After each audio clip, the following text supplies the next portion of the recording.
একটা ছেলেকে গ্রেপ্তার করেছে, একজন টিকটকার, পড়ালেখা নাই, কি সমস্ত অশ্লীল কর্মকাণ্ড করে বেড়ায়। তাকে নিয়ে সমস্ত পত্রপত্রিকায় নিউজ হয়েছে, তিনি গ্রেপ্তার হয়েছেন। পত্রপত্রিকার রুচিটা কোথায় গেছে? এইগুলো সমাজের আদর্শ হিসেবে, সমাজের মাঝে অনুকরণ হিসেবে প্রচার করা হচ্ছে। বাংলাদেশের লিডিং পত্রিকা ডেইলি স্টার সম্পাদক বলেছিলেন যে আজিজের দুর্নীতি আমরা জানতাম, আমরা প্রকাশ করার সাহস পাইনি, সংবাদপত্রের অসহায়ত্ব। আহা, এত বড় পত্রিকা, বাংলাদেশের পত্রপত্রিকা মিডিয়াগুলো স্টোরি করছে, পাপ্পু থেকে পরিপক্ক রাহুল বিভিন্ন ধরনের স্টোরি করছে।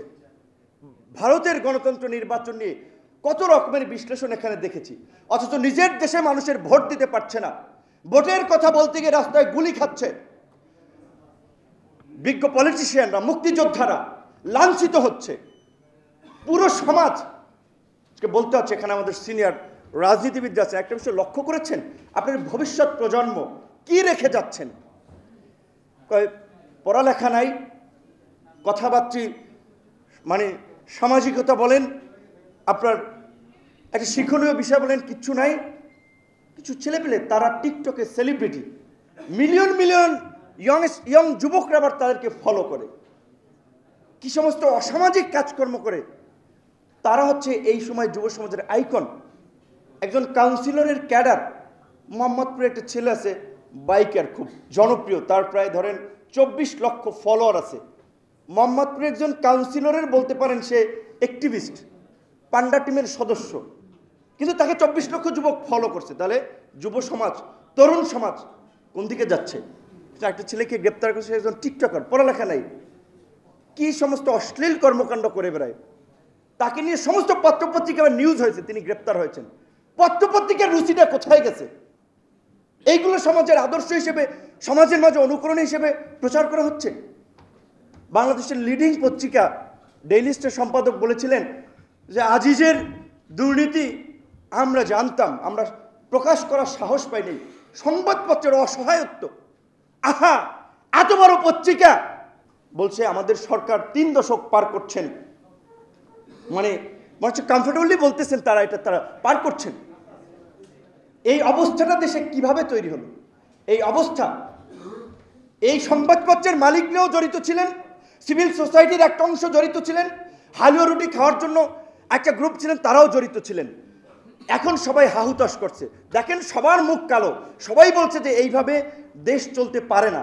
যেভাবে চলছে, একজন আওয়ামী লীগের এমপি বলছে, আমি এই 72, 73, 74-এর আলামত দেখতে পাচ্ছি। আইন শৃঙ্খলা পরিস্থিতি পুরো ভেঙে পড়েছে।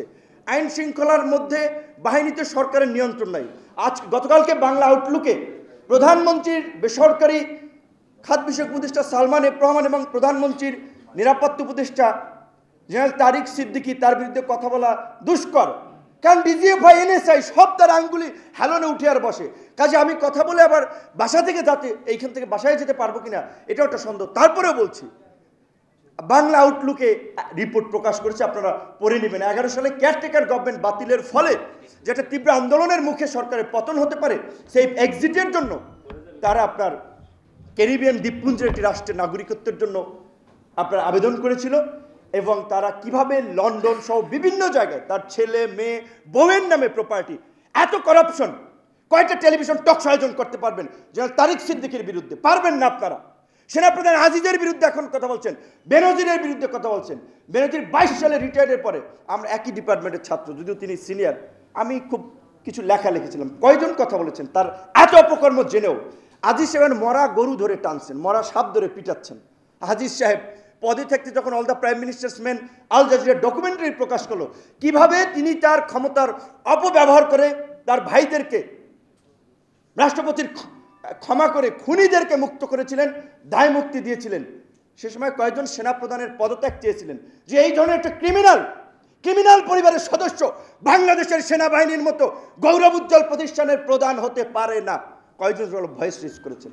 আমরা বলি যখন সব কিছু কমন হয়ে যায় তখন খুব সরব থাকি। তো যাই হোক, যেহেতু আরও অনেক বক্তব্য রাখবেন, আমি সর্বশেষ সংক্ষিপ্ত করতে চাই আমার বক্তব্যটাকে এভাবেই, যে বাংলাদেশের চলমান অনেকগুলো সমস্যার মধ্যে প্রধান সমস্যা ভারতীয় আধিপত্যবাদ থেকে মুক্ত করার জন্য এই মুহূর্তে বাংলাদেশে ভারত হটাও, বাংলাদেশ বাঁচাও স্লোগান নিয়েই গণতন্ত্র পুনরুদ্ধার, ফ্যাসিবাদের বিরুদ্ধে আন্দোলন, সেই জায়গায় আমাদের ঝাঁপিয়ে পড়তে হবে।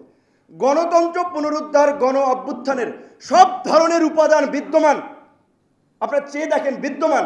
এখন দরকার গণজাগরণ। গণজাগরণ এমনি এমনি হয় না, রাজনৈতিক দলগুলোই কাজ করে। আরেকটা কথা, আমি আশরাফ আলী আকন্দ ভাই খুবই রেসপেক্ট করি, সরি আমি একটু সময় নিয়েছি সাইফুল ভাই, আশরাফ আলী আকন্দ ভাইয়ের একটু আমি কথা বলছি, বেয়াদবি নেবেন না, মাফ করবেন। ভাইয়ের অনেকগুলো আমি বক্তব্য শুনেছি, আমি তাকে পছন্দ করি, তার কাছে পরামর্শ নিই, কিন্তু তিনি এখন তার বক্তব্যে একটা মেসেজ যেভাবে বলছেন যে বিদ্যমান গণতন্ত্র কাজ করছে না, ফাংশন করছে না, আমেরিকার টচল, ভারতের টচল, কাজে বাংলাদেশ এই গণতন্ত্র দিয়ে কী হবে না। আমি আশরাফ আলী ভাইকে বিনয়ের সাথে পরবর্তী কোনো প্রোগ্রামে জানতে চাবো, তাহলে আপনার ফর্মুলাটা কি? এই গণতন্ত্র যদি কাজ করে, এই গণতন্ত্র আছে বিধায়ী কিন্তু আমরা এইখানে টুকটাক কথা বলতে পারছি। আপনার অন্যান্য রাষ্ট্রেও টুকটাক এরকম কথা বলা যায়, স্পেস তৈরি, একটা নির্বাচন হয়, জনগণ পছন্দ দিয়ে আপনার জনপ্রতিনিধি নির্বাচিত করতে পারে। এটা একটা বিদ্যমান ব্যবস্থার ফলে কিছুটা হলেও মানুষ একটু স্বস্তিতে আছে। এইটুকু যদি না থাকে তাহলে কি? এইটা একটা ফর্মুলা আমি আশরাফ ভাইয়ের কাছে পরবর্তী প্রোগ্রামে জানতে। ধন্যবাদ। আসসালামু আলাইকুম। এখন শেখ হাসিনা বলেন যে আপনাদের দরকার নাই, ওনার দরকার ইনুমেনন, ওনার দরকার বেনজির আর কি আজিজ, এরকম আরও আছে না। অর্থাৎ যারা ওনার সাথে থাকবে তাদের নিয়েই উনি দেশ চালাবে। উনি মানুষেরও ধার ধারে না, আপনাদেরও ধার ধারে না, অন্য কোনো প্রতিষ্ঠানও ওনার দরকার নাই। এমনিতে সব কিছু ভেঙে চুরে চুরমার করে দিয়েছে। আর ওনার হীরক পুত্র, সোনার ছেলে না, এখন সব হীরক ছেলে হয়ে গেছে। এবং এরকম আরও শত শত হীরের টুকরো ছেলেরা বসে আছে সব জায়গায়।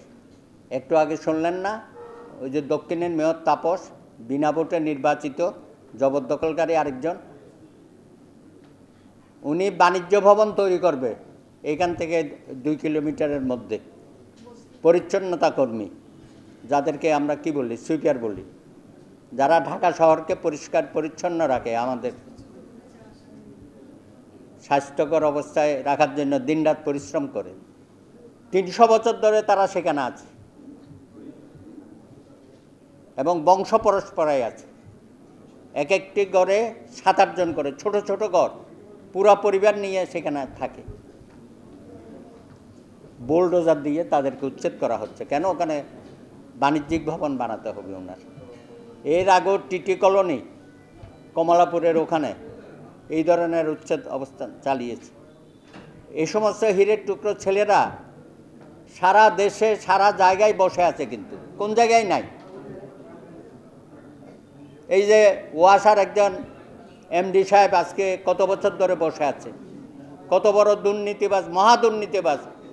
এত কাহিনী লেখা হয়েছে তার উপর পত্রপত্রিকায়। এক চুলোরও শেখ হাসিনা নড়ে নাই, তারে রাখবেই। জনগণের বিরুদ্ধে গিয়ে তাকে রাখতে হবে। পাপন সাহেবকে রাখতে হবে, সালাউদ্দিন সাহেবকে রাখতে হবে। কোথায় না, আপনি উচ্চ আদালতে যান, সেখানে বিচারক নিয়োগ হচ্ছে কিভাবে? কোনো আইনকানুন বিধিমালার তোয়াক্কা করে না এরা, যেমন খুশি তেমন। বলে কি যে আমার লোক কিনা, এত মেধা সততা আমার দেখার দরকার নাই, আমার কথায় উঠবে বসবে কিনা সেই ধরনের লোকগুলোকে বাছাই করে সেখানে বিচারক নিয়োগ করা হয়। এবং হাইকোর্ট ডিভিশন থেকে যে আপিল বিভাগে নেবে সেখানেও এগুলো বিবেচনায় নেয়, কারা তার কথায় উঠবে বসবে। আপনি দেখেন নাই, একজন শুনে নাই কথা, ষোড়শ সংশোধনী বাতিল করেছিল এসকে সিনহা, শেখ হাসিনারই তো নিয়োগপ্রাপ্ত, অনেক যাচাই বাছাই করে তাকে দেওয়া হয়েছিল। কিন্তু রায় কেন দিল শেখ হাসিনার ষোড়শ সংশোধনীর বিরুদ্ধে? তাকে আর থাকতে দিল না দেশে। এসব তো কাহিনী হয়েই আছে, আরও হবে। যত দিন যাবে তার রূপ আমরা আরও দেখতে পাব। কিন্তু আমরা বেশি দিন অপেক্ষা করতে চাই না। আজকে আমরা যারা এখানে আসছি, আমাদের সুর, তাল, লয় একটু যেন ভিন্ন ভিন্ন হচ্ছে।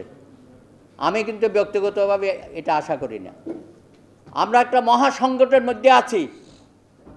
হিমালয় সমান একটা পর্বত আমাদের ঘাড়ে চাপে বসে আছে। আগে তাকে সরাইতে হবে।